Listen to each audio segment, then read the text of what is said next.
I want to ask Bill and Maylee to come and share with us. They are from Moose Factory in Canada. They traveled here, and they are only going to be here tonight and tomorrow because they have to travel back to Moose Factory, and if they don't leave tomorrow, the road to get there will thaw out.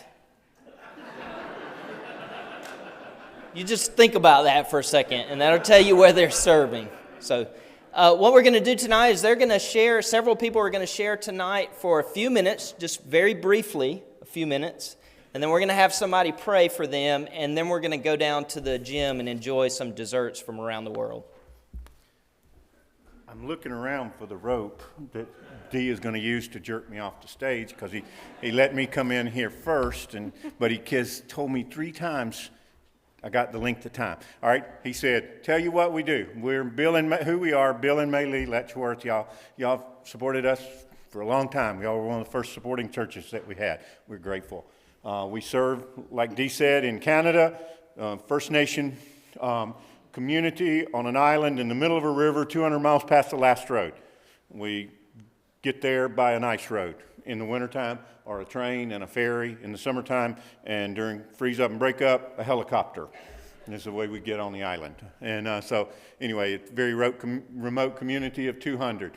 Why do we there? More than 200. 2,000, excuse us. And I'm trying to hurry, and then I'm stumbling over myself before Dee jerks me off the stage up here. But anyway, yeah, we were asked why. Well, it's like the kids ask us why we came up there. Why did you leave the excitement of the United States? I said, we came up here for the tropical climate.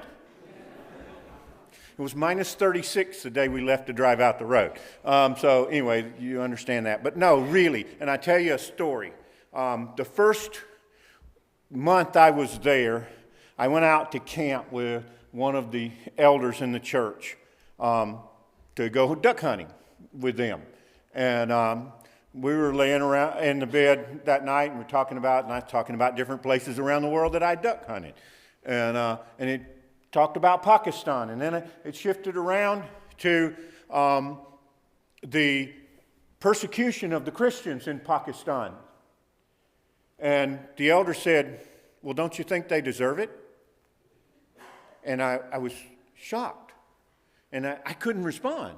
And I think the Lord took my words away from me so I wouldn't open my mouth and my foot would fall out.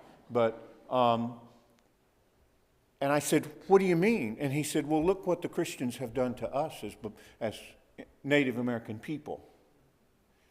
When you ask why we would go, is Paul said, I desire to name the name of Christ where he's never named before. My desire is to name the proper name of Christ where he has been slandered.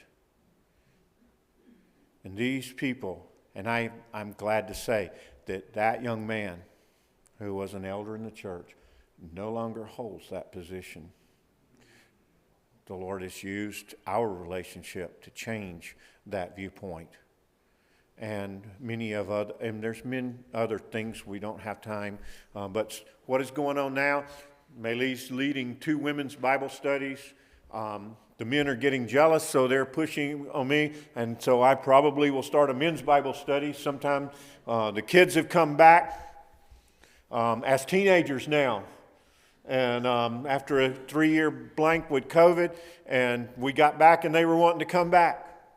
And so we have a game night, which is transition now. We built and opened the door, and 3 of them have indicated that they would like to come and do a Bible study at our house. I preach 3 to 5 times a month in the church now. Just one opportunity after another, and all of the seeds sown in the last 5 years are starting to sprout and grow, and the opportunity's there. So thank y'all very much for your support.